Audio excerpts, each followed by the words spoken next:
మాజీ మంత్రి విడుదల రజని చిక్కుకున్నారు. రజని మంత్రిగా ఉన్నప్పుడు ఉద్యోగాలు ఇప్పిస్తామని ముగ్గురు దగ్గర నుంచి 24 లక్షల రూపాయలు తీసుకుని మోసం చేసిందని ఎస్పీకి ఫిర్యాదు చేశారు. రజని పిఏలు శ్రీకాంత్, ఫణి, శ్రీ గణేష్ కి డబ్బులు ఇచ్చామని బాధితులు చెప్పారు. డబ్బులు తిరిగి ఇవ్వాలని అడిగితే బెదిరింపులకు దిగుతున్నారని బాధితులు ఆరోపించారు. నేను సరే నన్ను ఒకసారి మేడం దగ్గరికి మాది ప్రకాశం జిల్లా దోర్నాల విలేజ్.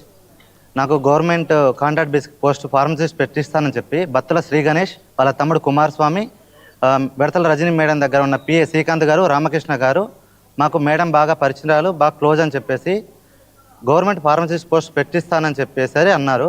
నేను సరే నన్ను ఒకసారి మేడం దగ్గరికి తీసుకెళ్ళి మాట్లాడి ఇవ్వండి, నేను అమౌంట్ ఇస్తానని చెప్పాను. ఒక్కొక్క పోస్ట్కి 8 లక్షల దాకా అడిగారు.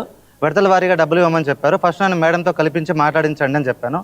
నన్ను 2022 జూలైలో మేడం దగ్గరికి తీసుకెళ్ళి నా అప్లికేషన్ మేడానికి ఇచ్చి, ఈ అబ్బాయికి ఫార్మసిస్ట్ పోస్ట్ కావాలి మేడం, మన మనిషి ఖచ్చితంగా పెట్టివ్వాలని మేడానికి చెప్పారు.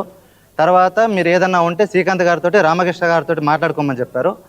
మాకు మేడానికి మీడియేటర్గా మధ్యలో బత్తుల శ్రీ గణేష్, సన్నాఫ్ సుబ్బారావు, నూజడ్ల వినకొండ మండలం అతను మాకు మధ్యలో మధ్యవర్తిగా ఉండి ప్రతిదీ తనే మాట్లాడిచ్చేవాడు.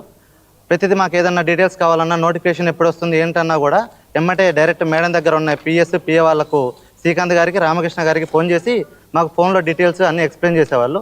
నేను నోటిఫికేషన్ లేట్ అవుతుంది కదా, నేను అమౌంట్ సగం ఇచ్చాను, మరి ఎట్లా నా పరిస్థితి అది ఇది అని అడిగితే, ఇదిగోండి నేను నోటిఫికేషన్ ఇచ్చాను, నాది అప్లికేషన్ ఫాము, విడతల రజని కాడికి బత్తుల శ్రీ గణేష్ ఇతనే నా దగ్గర నుంచి డబ్బులు తీసుకున్నాడు.